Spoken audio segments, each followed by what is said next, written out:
الحمدللہ وکفا وسلام علی عبادہ الذین اصطفیٰ اما بعد فاعوذ باللہ من الشیطان الرجیم بسم اللہ الرحمن الرحیم وقل جاء الحق وزهق الباطل ان الباطل كان زهوقا صدق اللہ العظیم۔ السلام علیکم ڈیئر اسٹوڈنٹس، امید ہے آپ سب خیریت سے ہوں گے۔ آج ہمارا لیسن ہے خطبہ حجت الوداع، یعنی آپ صلی اللہ علیہ وسلم کا وہ آخری خطبہ جو آپ صلی اللہ علیہ وسلم نے حج کے موقع پر ارشاد فرمایا تھا، اور چونکہ یہ حج بھی آپ صلی اللہ علیہ وسلم کا پہلا اور آخری حج تھا تو اس لیے اس کو خطبہ حجت الوداع کے نام سے یاد کیا جاتا ہے۔ آپ صلی اللہ علیہ وسلم نے یہ خطبہ کیوں ارشاد فرمایا؟ کیونکہ اللہ تعالیٰ نے آپ صلی اللہ علیہ وسلم کو جس مقصد کے لیے بھیجا تھا، اور آپ صلی اللہ علیہ وسلم کی بعثت نبوی کا جو اصل مقصد تھا وہ تقریباً مکمل ہو چکا تھا، کیونکہ بعثت نبوی کا مقصد تھا کہ تمام بنی نوع انسان کو، تمام مسلمانوں کو، تمام انسانوں کو، یعنی تمام انسانوں کو کفر اور شرک سے نکال کر اللہ تعالیٰ کی بندگی کی طرف لایا جائے، یہ بعثت نبوی کا مقصد تھا۔ تو جب آپ صلی اللہ علیہ وسلم کی بعثت کا مقصد مکمل ہو چکا تو اللہ تعالیٰ نے اس کی طرف قرآن پاک میں بھی ارشاد فرمایا اور اس کی طرف اشارہ کیا، الیوم اکملت لکم دینکم واتممت علیکم نعمتی، کہ آج میں نے تمہارے لیے تمہارا دین مکمل کیا اور میں نے جتنی بھی نعمتیں تمہارے اوپر کرنی تھی ان سب کا اتمام حجت فرمایا۔ تو اس سے پتہ چلتا ہے کہ آپ صلی اللہ علیہ وسلم کے بعثت کا مقصد تمام انسانوں کو کفر اور شرک سے نکال کر اللہ تعالیٰ کی بندگی کی طرف لایا جائے، اور اس کام کے لیے آپ صلی اللہ علیہ وسلم کو عرب کی طرف بھیجا گیا تھا۔ ویسے تو آپ صلی اللہ علیہ وسلم کی جو رسالت ہے وہ عالمگیر رسالت ہے، کیونکہ آپ صلی اللہ علیہ وسلم صرف عرب کے لیے نہیں بلکہ قیامت تک آنے والے ہر آخری انسان کے لیے آپ صلی اللہ علیہ وسلم اللہ تعالیٰ کے نبی اور رسول ہے۔ اور اس سبق کے بالکل شروع میں اگر ہم دیکھ لیں تو اس کا پہلا جملہ ہے، حضرت محمد صلی اللہ علیہ وسلم روئے زمین پر اللہ تعالیٰ کے آخری نبی اور رسول ہے۔ اس میں آپ صلی اللہ علیہ وسلم کی ختم نبوت کی طرف اشارہ ہے کہ آپ صلی اللہ علیہ وسلم خاتم النبیین ہے، اور آپ صلی اللہ علیہ وسلم نے خود ارشاد فرمایا انا خاتم النبیین لا نبی بعدی، کہ میں اللہ تعالیٰ کا آخری نبی ہوں اور میرے بعد کوئی نبی نہیں آئے گا، اور اس کے بعد جو بھی آئے گا اور وہ نبوت کا دعویٰ کرے گا تو وہ کذاب ہوگا، جھوٹا ہوگا، وہ اپنے اس دعوے میں جھوٹا ہوگا، کیونکہ آپ صلی اللہ علیہ وسلم کو اللہ تعالیٰ نے رحمت للعالمین بنا کر بھیجا، اور آپ صلی اللہ علیہ وسلم کی جو بعثت ہے اور آپ صلی اللہ علیہ وسلم کی جو نبوت ہے وہ تمام انسانوں کے لیے ہے، آخری انسان تک کے لیے ہے، اس لیے آپ صلی اللہ علیہ وسلم کے بعد کوئی نبی نہیں آئے گا۔ حجت الوداع کے موقع پر یہ تقریباً سن 10 ہجری کو یہ واقعہ پیش آیا کہ تمام عرب میں تقریباً اسلام پھیل چکا تھا،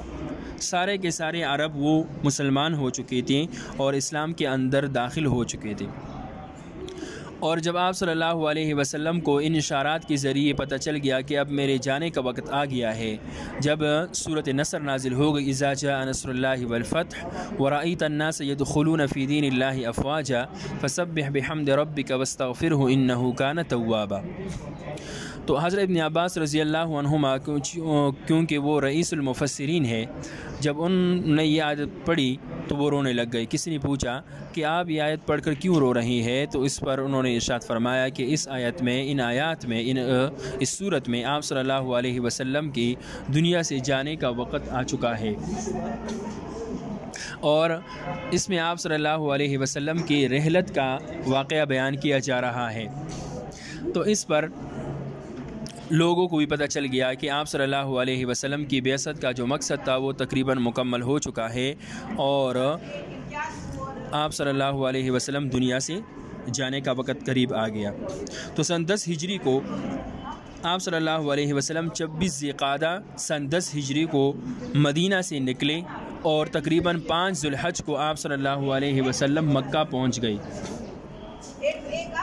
جب مکہ آپ صلی اللہ علیہ وسلم پہنچ گئے تو اس سے آنے سے پہلے آپ صلی اللہ علیہ وسلم نے غسل فرمایا اور 2 چادریں لی، ایک کو بطور تہبند باندھ لیا اور دوسری کو اوپر اوڑھ لیا۔ اس میں پتہ چل گیا کہ احرام، مرد کے لیے احرام کی 2 چادریں ہیں، ایک بطور تہبند کے اور دوسرے کو اوپر اوڑھ لیا جائے گا۔ بلکہ اور اس کے ہٹ کر خواتین کے لیے احرام کی جو صورت ہے وہ اس سے الگ ہے، کیونکہ وہ اپنے سلی سلائی کپڑے میں ہی جائے گی، اور اس کے لیے ایک اور صورت یہ ہے کہ وہ ایسی اوڑھے گی اوپر دوپٹہ کہ وہ اس کے چہرے کے ساتھ نہ لگے، باقی وہ اپنے سلی سلائی کپڑوں میں جو گھر میں عام طور پر پہنے جاتی ہے اس میں ہی احرام اس کا ہو جائے گا، اور یہ اس کے لیے احرام ہے۔ تو آپ صلی اللہ علیہ وسلم جب مدینہ سے نکلے اور 6 میل کے فاصلے پر پہنچ گئے تو ذوالحلیفہ کے مقام پر آپ صلی اللہ علیہ وسلم نے وہاں پڑاؤ ڈالا، اور آپ صلی اللہ علیہ وسلم نے وہاں پر رات گزاری۔ ذوالحلیفہ کے مقام پر آپ صلی اللہ علیہ وسلم نے پڑاؤ ڈالی اور وہاں پر رات گزار لی، اور اس کے بعد آپ صلی اللہ علیہ وسلم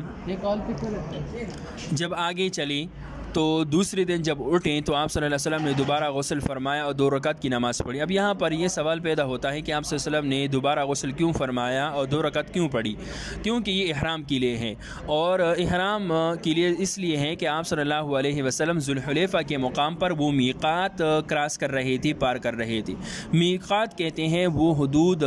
جو آپ صلی اللہ علیہ وسلم اور شریعت نے حرم میں داخل ہونے کے لیے مقرر کی ہے، اور کوئی بھی حاجی اور معتمر اس حدود کو بغیر احرام کے کراس اور پار نہیں کر سکتا، بلکہ جب بھی وہ حرم کے اندر جائے گا تو اس کے لیے ضروری ہے کہ وہ اس میقات پر پہنچنے سے پہلے وہ احرام باندھ لے اور میقات کو احرام کی صورت میں پار کر لے۔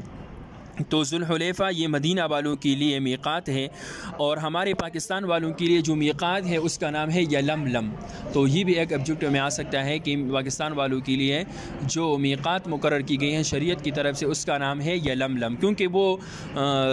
سمندر کے اوپر آتا ہے، تو اس سے پہلے وہ ہوائی جہاز میں اعلان کر لیتے ہیں کہ ہم میقات کو کراس کرنے لگے ہیں، اس لیے اگر کسی نے احرام نہیں باندھی تو وہ اپنا احرام باندھ لے۔ ویسے عام طور پر جب یہاں سے پاکستان سے لوگ جاتے ہیں تو وہ پہلے ہی سے احرام باندھ لی ہوتے ہیں۔ تو آپ صلی اللہ علیہ وسلم نے یہاں پر احرام باندھ لی اور 2 رکعت کی نماز پڑھی۔ یہ 2 رکعت والی جو نماز تھی یہ شکرانے کی طور پر تھی کہ اللہ تعالیٰ نے مجھے توفیق دی کہ میں اس کے بیت اللہ کی طرف جا رہا ہوں، اور آپ صلی اللہ علیہ وسلم نے احرام باندھ لیا۔ اس کے بعد آپ صلی اللہ علیہ وسلم نے تلبیہ پڑھا ہے۔ تلبیہ کہتے ہیں لبیک اللہم لبیک لا شریک لک لبیک ان الحمد والنعمت لک والملک لا شریک لک۔ اس کا ترجمہ یہ ہے کہ لبیک اے اللہ میں حاضر ہوں، اللہم لبیک اے میرے اللہ میں حاضر ہوں، لا شریک لک تیرا کوئی شریک نہیں ہے، پھر لبیک میں حاضر ہوں، ان الحمد بے شک تمام تعریفیں، والنعمت اور نعمت لکا تمہاری لیے ہے، والملک اور بادشاہت بھی تیری لیے ہے، لا شریک لک تیرا کوئی شریک نہیں ہے، تیرا کوئی شریک نہیں ہے۔ تو اس میں آپ صلی اللہ علیہ وسلم نے یہ تلبیہ پڑھا، اور یہ ساری انسانوں کے لیے، اور یہ وہ تلبیہ ہے جو ابراہیم علیہ الصلوۃ والسلام اور اسماعیل علیہ الصلوۃ والسلام نے پڑھا تھا، اور وہ جب اعلان کر رہے تھے وَأَذِّنْ فِي النَّاسِ بِالْحَجِّ يَأْتُوكَ رِجَالًا وَعَلَىٰ كُلِّ ضَامِرٍ يَأْتِينَ مِنْ كُلِّ فَجٍّ عَمِيقٍ، کہ اللہ تعالیٰ نے ابراہیم علیہ السلام کو ارشاد فرمایا کہ تم آواز لگاؤ اور پہنچانا میرا کام ہے، اور اس حرم کی طرف بیت اللہ کی طرف ہر تنگ گھاٹی سے لوگ سوار پیدل ہو کر آئیں گے، اور قیامت تک یہ سلسلہ جاری رہے گا۔ تو اس کی یاد میں آپ صلی اللہ علیہ وسلم نے یہ تلبیہ کے الفاظ پڑھی۔ جب آپ صلی اللہ علیہ وسلم آگے بڑھے تو وہاں پر جب دیکھا تو 1,20,000 یا 24,000 کا مجمع تھا۔ ویسے عام طور پر جو انبیاء کرام آئے ہیں وہ 1,24,000 تھے، تو آپ صلی اللہ علیہ وسلم کے جو صحابہ کرام تھے وہ بھی 1,24,000 تھے۔ تو آپ صلی اللہ علیہ وسلم کے جب اتنا سارا مجمع دیکھا تو آپ صلی اللہ علیہ وسلم نے حکمت عملی یہ اختیار کی کہ تھوڑے فاصلے پر جا کر رک جاتے ہیں اور وہاں پر لوگوں کو سمجھاتی ہیں، خطبہ دیتی ہے، اور ان کو حج کا طریقہ بتلاتی، کیونکہ اس زمانے میں کوئی میڈیا کا تصور تو تھا ہی نہیں کہ آپ صلی اللہ علیہ وسلم کو ایک بڑی اسکرین پر دکھائے جاتے یا میک اور اس طرح کی لاؤڈ اسپیکر کا انتظام۔ تو آپ صلی اللہ علیہ وسلم نے یہ حکمت عملی اختیار کی کہ تھوڑے فاصلے پر جا کر خود ہی رک جاتے اور لوگوں کو ہدایات جاری فرماتے۔ تو آپ صلی اللہ علیہ وسلم 5 ذو الحجہ کو مکہ معظمہ میں داخل ہو گئے، اور پہلی ہی جب نظر آپ صلی اللہ علیہ وسلم کی کعبہ پر پڑی تو آپ صلی اللہ علیہ وسلم نے یہ دعا مانگی کہ اس گھر کو عزت اور شرف دے، یہ اللہ اس گھر کو عزت اور شرف دے۔ تو جو بھی حاجی یا معتمر حج کے لیے جائے گا تو اس کے لیے ضروری ہے کہ جب وہ بیت اللہ کی طرف دیکھے تو سب سے پہلے جو بھی وہ دعا مانگے گا تو اس کی برکت سے وہ ساری دعائیں اس کی قبول ہو جائیں گی، اور اس کی وہ دعا ضرور قبول ہوتی ہیں۔ اب ہمیں کون سی دعا پڑھنی چاہیے؟ تو اس میں علماء کرام فرماتے ہیں کہ جب حاجی اور معتمر بیت اللہ کی طرف پہلی نظر دیکھ کے اٹھا کر دے کے تو یہ دعا مانگے کہ اللہ میں یہاں جتنی بھی دعائیں مانگوں گا ان سب کو قبول فرما۔ تو جب یہ دعا وہ کہے گا تو اس کی برکت سے اس کی ساری دوسری جو دعائیں ہیں وہ اس کی برکت سے قبول ہو جائیں گی۔ اور پھر آپ صلی اللہ علیہ وسلم نے طواف کیا، خانہ کعبہ کے ساتھ چکر لگائے اور مقام ابراہیم پر 2 رکعت نماز پڑھی۔ اس کے بعد صفا مروہ کی سعی کی کوشش کی، اس میں دوڑ لگائی۔ یہ دوڑ لگانا یہ مردوں کے لیے ہے، خواتین کے لیے دوڑ لگانا نہیں ہے، اور اس میں بھی مخصوص جگہ ہے وہاں پر وہ سبز لائٹ لگے ہیں یا نیچے سبز ٹیل لگے ہیں، اس کی صورت میں وہ دوڑ لگائے گا۔ تو آپ صلی اللہ علیہ وسلم نے حج کے موقع پر اس سے پہلے عمرہ کیا، یعنی بیت اللہ کا طواف کیا، پھر مقام ابراہیم پر 2 رکعت نماز پڑھی اور سعی بین الصفا والمروہ کی، اور اس کے بعد خطبہ دیا، وما علینا الا البلاغ۔